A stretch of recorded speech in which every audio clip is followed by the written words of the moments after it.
Mi novia me dijo que estaba embarazada un miércoles por la noche mientras yo estaba lavando los platos. 7 meses después, el día que supuestamente íbamos al hospital a que naciera nuestro hijo, todo se derrumbó de una manera que ninguno de los que estaban ahí pudiera haber predicho. Y cuando digo todo, la relación, la mentira, la red entera que había construido para sostenerla, y la vida que ella creía que iba a tener. Quédense, porque esta historia es de las que hay que contar completas para que tengan el peso que tienen. Me llamo Marcos. Tengo 31 años. Soy técnico en mantenimiento industrial, trabajo en una planta de manufactura en Querétaro, y soy de esas personas que los demás describen como tranquilas hasta que tienen una razón para no serlo. Crecí en una familia donde las cosas se decían directo y donde la honestidad era el valor más básico, el piso mínimo desde el que funcionaba todo lo demás. Mi padre era así. Mi madre era así. Yo soy así. Valentina tenía 28 años cuando todo esto pasó. Era asistente administrativa en una empresa de logística, vivía en un departamento rentado con una compañera de cuarto, y era, cuando la conocí, la persona más encantadora que había conocido en mucho tiempo. No de manera espectacular, no de esas que entran a una habitación y la transforman. Era encantadora de la manera más efectiva. Te hacía sentir que eras la persona más interesante de la conversación, recordaba detalles que la mayoría de la gente olvida, preguntaba por cosas que habías mencionado semanas atrás como si las hubiera estado guardando. Nos conocimos en una reunión de amigos comunes. Hablamos 2 horas seguidas sin darnos cuenta de que el tiempo pasaba. Intercambiamos números. Empezamos a salir una semana después. Los primeros 6 meses de la relación fueron genuinamente buenos.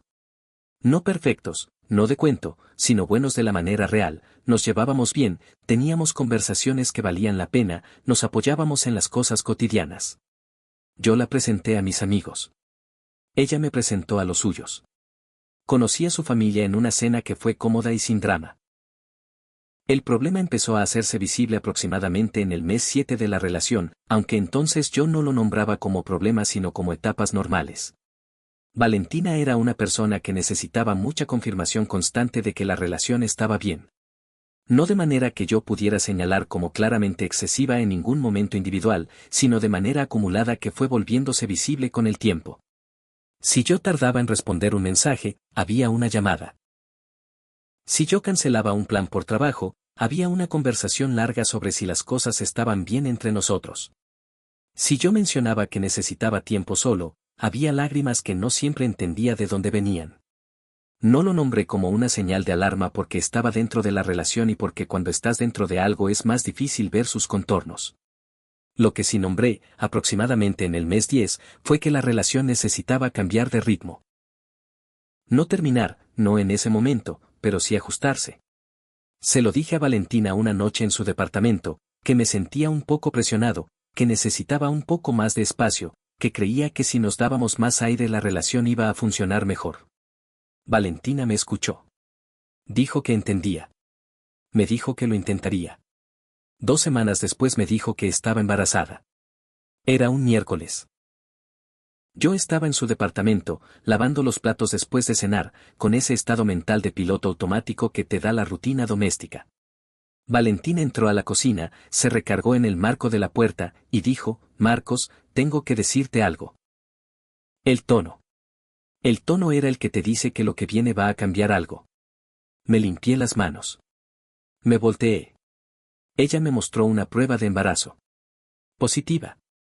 Lo que sentí en ese momento fue una mezcla que no sé si alguna vez he podido describir del todo bien, sorpresa genuina, porque habíamos sido cuidadosos, o yo creía que habíamos sido cuidadosos. Algo que no era exactamente miedo pero que se le parecía. Y debajo de todo eso, muy al fondo, algo que intenté ignorar en ese momento y que en retrospectiva debí haber escuchado, una duda pequeña y molesta que no supe de dónde venía pero que estaba ahí. No dije esa duda en voz alta. Tenía 29 años, estaba frente a mi novia con una prueba de embarazo positiva, y lo que se hace en ese momento, lo que yo creía que hacía un hombre responsable, era estar presente y no huir. La abracé. Le dije que íbamos a resolverlo juntos. Le pregunté cómo se sentía. Pasamos esa noche hablando de opciones, de tiempos, de cómo decírselo a nuestras familias. Fue una noche larga y cargada de peso, pero también con algo que se sentía como solidaridad, como que los dos estábamos enfrentando algo grande juntos. Lo que no supe esa noche era que no había nada que enfrentar juntos. Porque no había embarazo. Les voy a contar los 7 meses con la precisión que tengo, que es la de alguien que tuvo que reconstruir la línea de tiempo después de que todo salió a la luz para entender exactamente qué había pasado y cuándo. Las primeras semanas fueron las más convincentes. Valentina tenía pruebas de embarazo positivas, que después descubrí que se pueden comprar en línea con el resultado alterado, cosa que no sabía que existía. Tenía náuseas, o lo que parecían náuseas. Había momentos donde se veía mal, decía que no podía comer ciertas cosas, hacía los gestos de alguien con malestar matutino. Después entendí que no hace falta mucho para simular eso. Al mes y medio, fuimos juntos a una clínica para la primera consulta prenatal. Esto es lo que más me costó entender cuando lo descubrí, cómo había manejado eso.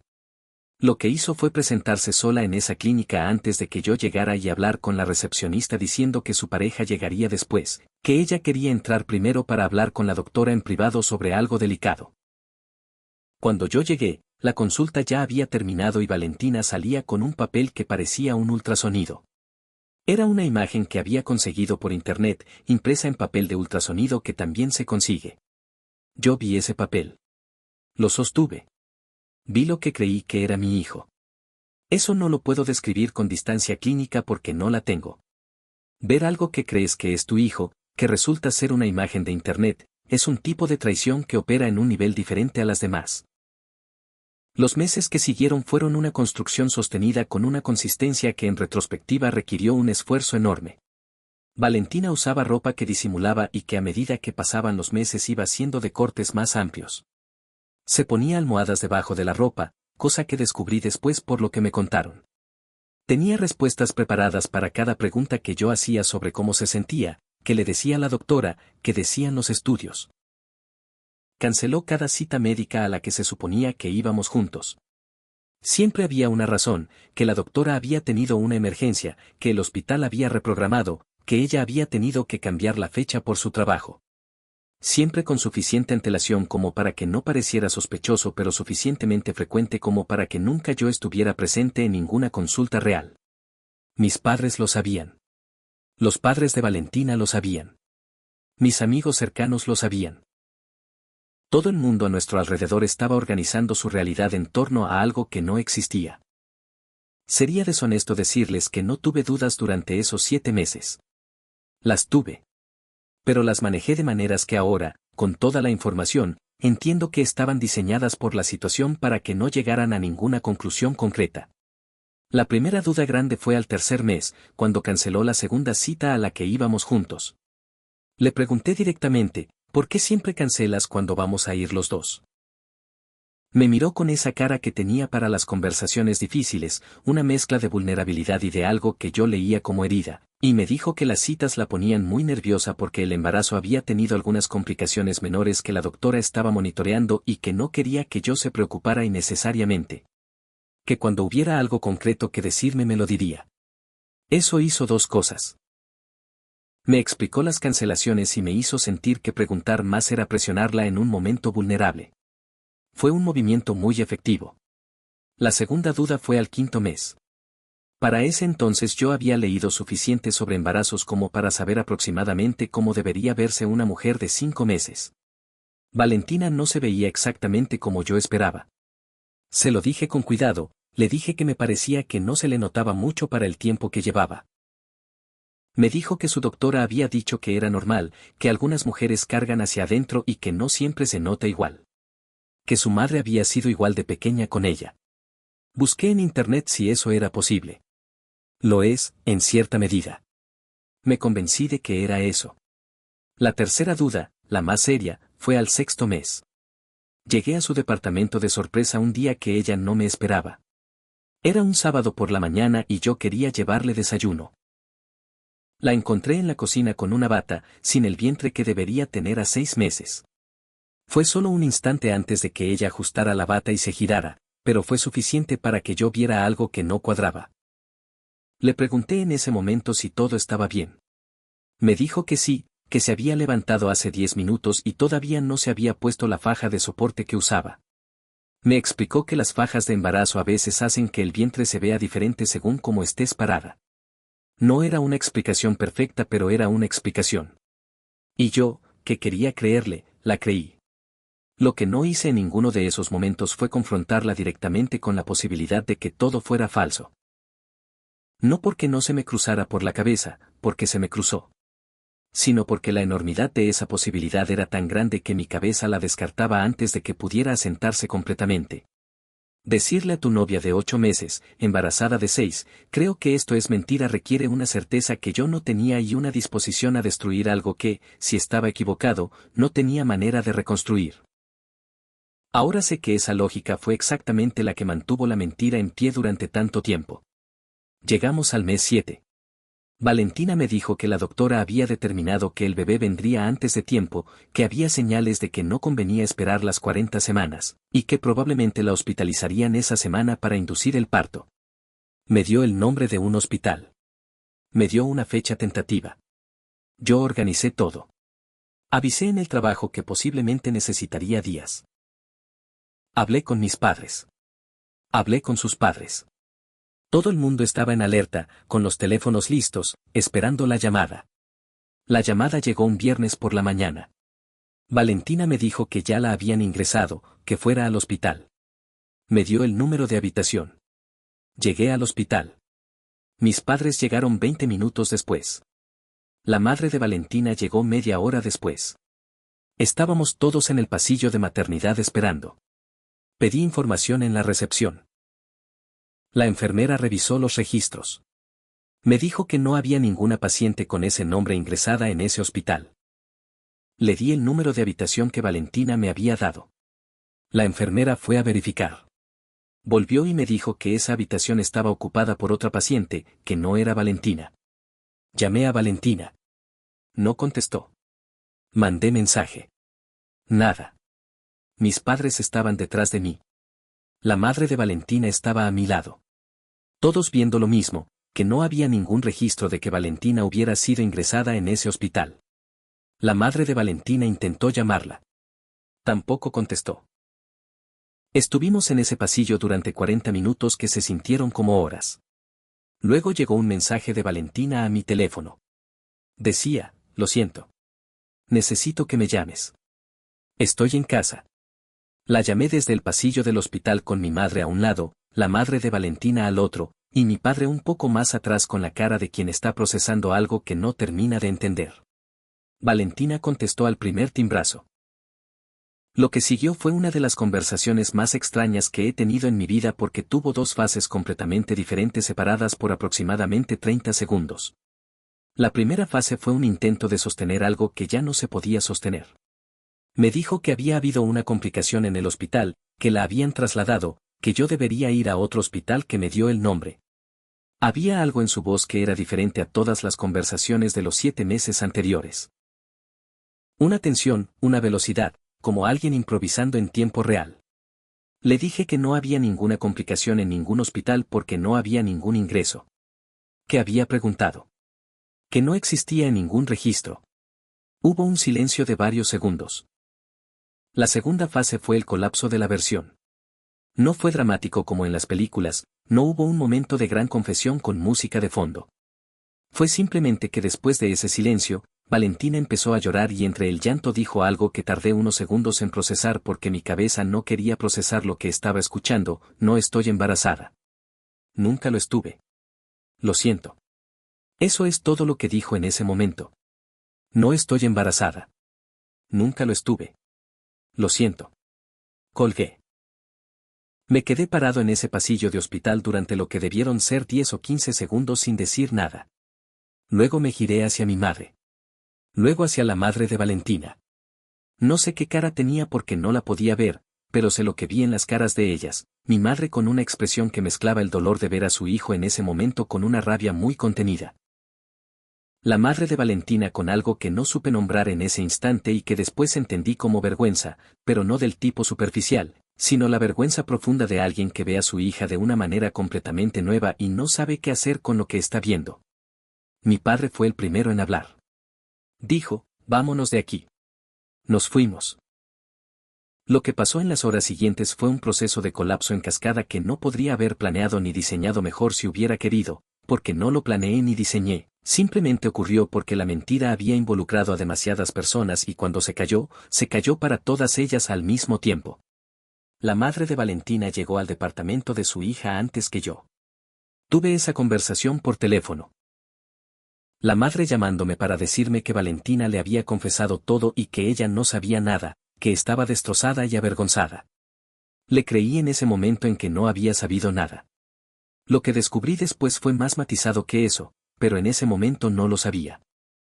Mis padres me acompañaron a mi departamento. Estuvimos los tres en silencio durante un buen rato.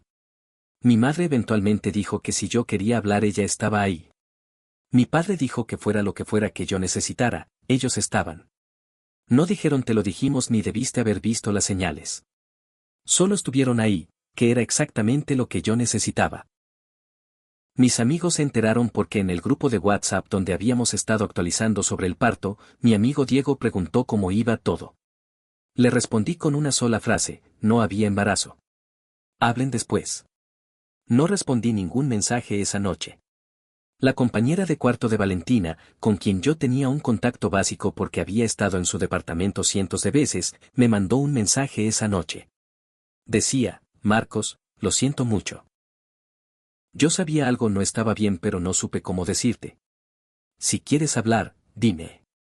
Lo archivé sin responder en ese momento pero lo guardé porque intuí que iba a necesitar hablar con ella. Valentina me mandó mensajes durante esa noche. No los voy a reproducir todos porque hay demasiados, pero sí voy a describir el patrón. Empezaron con disculpas, luego vinieron explicaciones, luego hubo algo que se parecía a justificaciones, luego más disculpas. El hilo emocional que corría por todos era el mismo, que me amaba, que había tenido miedo de perderme, que había entrado en algo que no sabía cómo parar. No respondí ninguno esa noche. Los días que siguieron fueron de esos donde procesas las cosas en capas porque la cabeza no puede manejar todo al mismo tiempo. La primera capa fue la más obvia, la mentira en sí. 7 meses de construcción activa, de pruebas falsas, de ultrasonidos descargados de Internet, de ropa diseñada para simular, de cancelaciones estratégicas de citas. El esfuerzo que eso requirió era, cuando lo veía en su totalidad, casi increíble. No porque Valentina fuera mala persona en un sentido simple, sino porque había dedicado una cantidad enorme de energía y creatividad a construir algo que no existía. La segunda capa fue entender cómo había funcionado. Hablé con la compañera de cuarto de Valentina, Sofía, que fue honesta conmigo de una manera que agradezco hasta hoy. Sofía me dijo que había notado desde el principio que algo no cuadraba. Que nunca había visto a Valentina con el vientre descubierto, que la había visto en el baño por accidente una vez y que no se veía embarazada, que había habido conversaciones donde Valentina decía cosas que no correspondían a lo que una mujer embarazada de ese tiempo debería estar sintiendo. Me dijo que había intentado preguntarle directamente una vez y que Valentina se había cerrado completamente y había llorado tanto que Sofía había terminado por creerle o por convencerse de que estaba equivocada. Me contó también algo que no esperaba, que la madre de Valentina había llamado a Sofía a los 2 meses del supuesto embarazo preguntando si era verdad. Que Sofía le había dicho que ella tampoco estaba segura. Que la madre había llamado a Valentina y que Valentina la había convencido de que era real. La madre, por lo tanto, no era completamente ajena a las dudas, aunque hubiera terminado por creer lo que su hija le decía. La tercera capa fue la más difícil, entender por qué. No en el sentido de justificarlo, sino en el sentido de comprender que había llevado a una persona a construir algo así.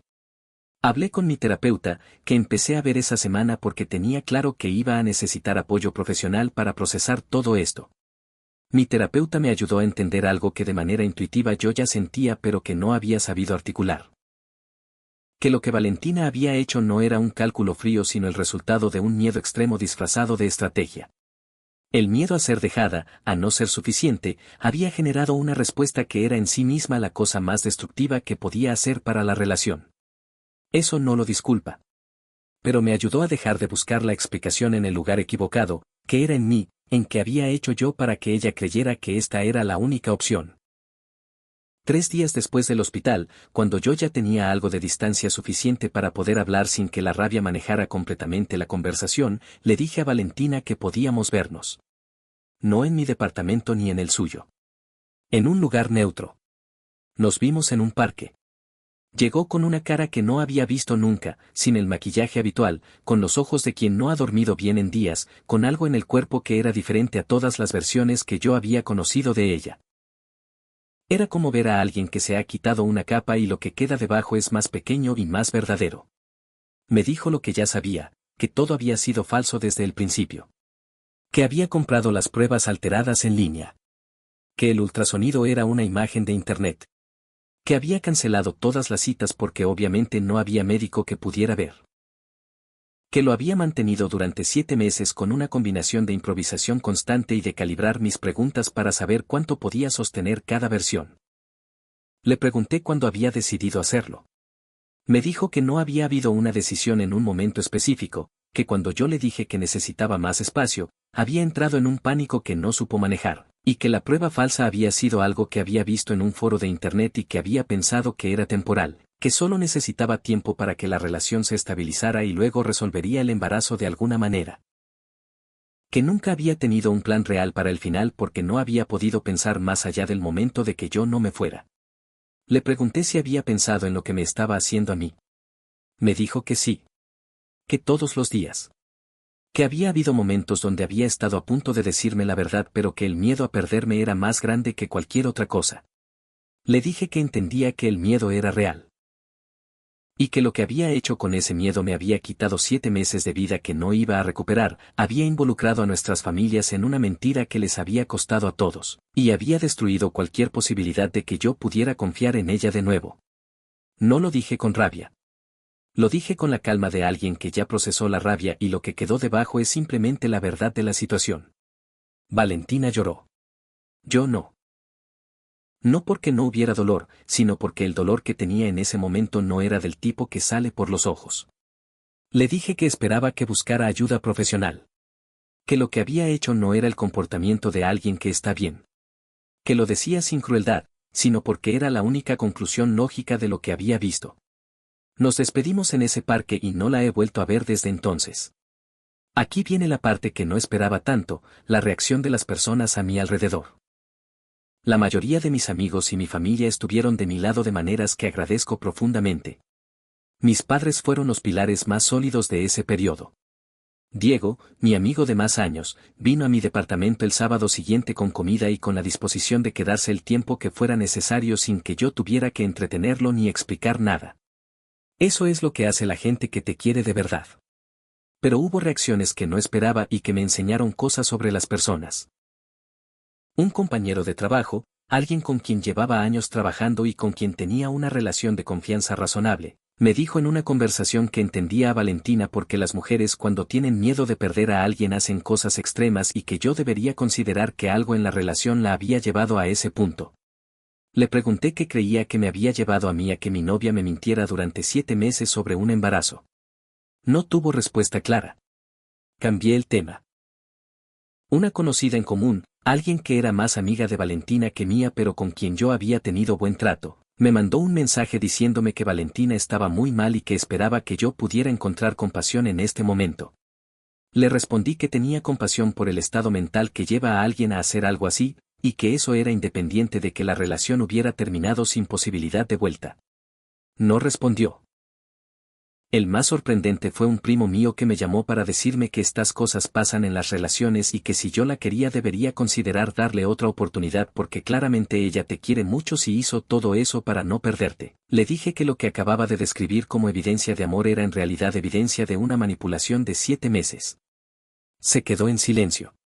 Luego dijo que lo veía diferente. Le dije que podía verlo como quisiera y que eso no cambiaba mi decisión.